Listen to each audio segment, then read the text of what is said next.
और दिल्ली जाए भाड़ में इसलिए आपने सारा पानी यमुना से निकाल दिया। ये तो गलत है, ये तो षड्यंत्र है। मैंने एलजी साहब से पूछा, साहब आपने 40,000 लोग उजाड़ तो दिए, आपने तुगलकाबाद से उजाड़ दिया, आपने मेहरौली से उजाड़ दिए, आपने कई जगह से उजाड़ दिए, जाएंगे कहाँ?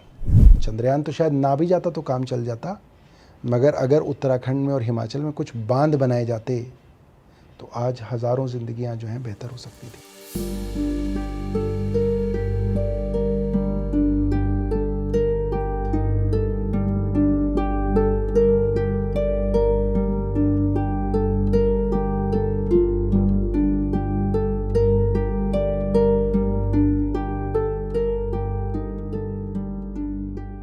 दिल्ली के हालात पर एक शब्द हमें बार बार सुनने को मिल रहा है, षड्यंत्र और राजनीति, दोनों तरफ से। अगर आप और केंद्र सरकार और हरियाणा सरकार मिल के काम करते तो शायद हालात वो ना होते जो सामने हैं। पिछले 43 साल में इतना पानी नहीं आया जितना पानी कल आया है दिल्ली के अंदर। मैं यही तो बात कह रहा हूँ, दिल्ली की सरकार यही तो कह रही है कि भैया ऐसा क्या पानी आ गया कि 1978 के बाद इतना पानी छोड़ दिया गया कि आपने यमुना का लेवल यहाँ पहुँचा दिया। और ये तो साइंस है, ऐसा नहीं है कि आपने गलती से छोड़ दिया, आपको पता था कि जितना पानी आप छोड़ रहे हैं उससे दिल्ली में बाढ़ आ जाएगी। लेकिन हथनी कुंड बराज से दिल्ली सरकार को इंटिमिडेट किए बिना तो पानी नहीं छोड़ा जा सकता।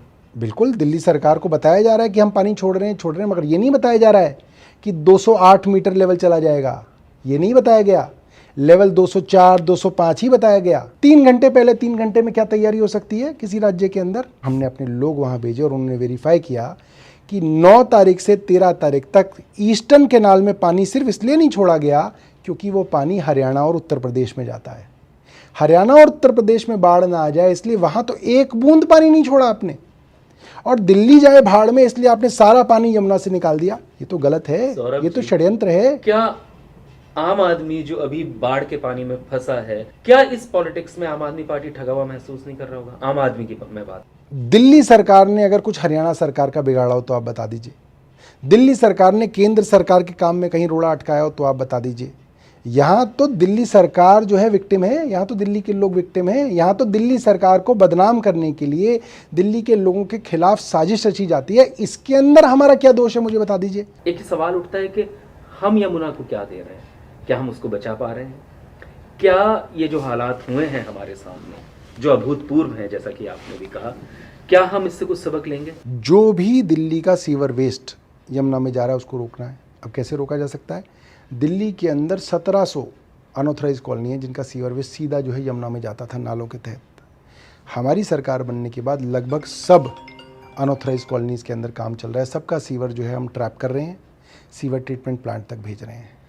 सीवर ट्रीटमेंट की जो कैपेसिटी थी दिल्ली की, आने वाले 6 महीने में लगभग डबल हो जाएगी। मतलब 2015 में जब सरकार बनी 350 MGD के करीब जो कैपेसिटी थी वो अब 700-800 तक पहुंच जाएगी अगले साल तक MGD में। दिल्ली के अंदर अलग अलग जगहों पे सीवर ट्रीटमेंट प्लांट के पानी को साफ़ करके पॉलिश करके लेक्स बनाए जा रहे हैं ताकि नीचे जो है पानी जो है वो भी बेहतर हो सके। यमुना के अंदर जितने CETP प्लांट्स पहले गंदा इंडस्ट्रियल वेस्ट छोड़ देते थे, दिल्ली सरकार ने कहा हम उन्हें इंडस्ट्री के हाथ में नहीं छोड़ेंगे, हम उन्हें खुद हैंडओवर ले रहे हैं उनका। और हम कह रहे हैं कि दिल्ली सरकार अपने खर्चे पे जो है उनको इंडस्ट्री के वेस्ट को जो है प्रोसेस करेगी ताकि इंडस्ट्रियल वेस्ट भी जो है यहाँ पे ना जाए। कई हजार लोग जो अवैध रूप से यमुना के दामन में रह रहे थे, यमुना ने खुद उन्हें बाहर निकाल फेंका। तो क्या हम यमुना के संकेत को समझेंगे कि मुझे और मेरे पर्यावरण को छोड़ दो? देखिए, ये तो बहुत संवेदनशील बात है कि फ्लड प्लेन्स वगैरह को रिवाइव करना हर सरकार की प्राथमिकता है। और ये लोग जो गरीब लोग आके बसे हैं इनको उजाड़े बिना इनको कहीं स्थापित करना, विस्थापित करना, ये भी सरकार की जिम्मेदारी है। सरकार सिर्फ ये नहीं कह सकती कि साहब यहाँ से निकलो और चाहे फ्लाईओवरों के नीचे बैठो, चाहे फुटओवर ब्रिजों के नीचे बैठो, आप यहाँ से निकल जाओ। आपको एक सरकार के तौर पे इनको जगह देनी पड़ेगी, इनको मकान देना पड़ेगा, इनको ऐसी जगह देनी पड़ेगी जहाँ पे इनके बच्चे जो स्कूल जा रहे हैं वो स्कूल जा सकें। इनकी जो एम्प्लॉयमेंट है वो एम्प्लॉयमेंट भी किसी तरीके से आप वो जो है उस एम्प्लॉयमेंट को भी बचा सकें। तो सरकार का काम जो है, एक प्राइवेट आदमी या एक NGO तो एक तरफी बात कर सकता है कि साहब इनको हटाओ, यमुना साफ़ करो, मगर सरकार के तौर पे आपको ये भी देखना है कि जिसको हटाओगे उसको कहाँ बसाओगे। लेकिन बसाने की जगह तो दिल्ली के पास है नहीं। वो काम जो है वो डीडीए के पास है, वो केंद्र के पास है, और इसीलिए थोड़ी सी दिक्कतें होती हैं। अब पिछले दिनों कई झुग्गियाँ उजाड़ दी गई। मैंने एलजी साहब से पूछा, साहब आपने 40,000 लोग उजाड़ तो दिए, आपने तुगलकाबाद से उजाड़ दिए, आपने मेहरौली से उजाड़ दिए, आपने कई जगह से उजाड़ दिए, ये जाएंगे कहाँ? एक तरफ तो आगे बढ़ता हुआ ग्लोबल भारत है, जिसमें हमने कल ही कीर्तिमान स्थापित करते हुए चंद्रयान 3 भेजा, और दूसरी तरफ बुनियादी सुविधाओं के लिए संघर्ष करते ये लोग। क्या हम एक राष्ट्र के तौर पर संवेदनशील और संतुलित विकास कर पा रहे हैं? देखिए, आज जो ज़माना है वो चकाचौंध का ज़माना है। आप जो है चंद्रयान दिखाइए, आप जो है बड़े बड़े देशों से आने वाले प्रधानमंत्रियों को सुंदर सुंदर जगहों पे ले जाइए, गरीबी छुपा लीजिए या गरीबों को छुपा दीजिए।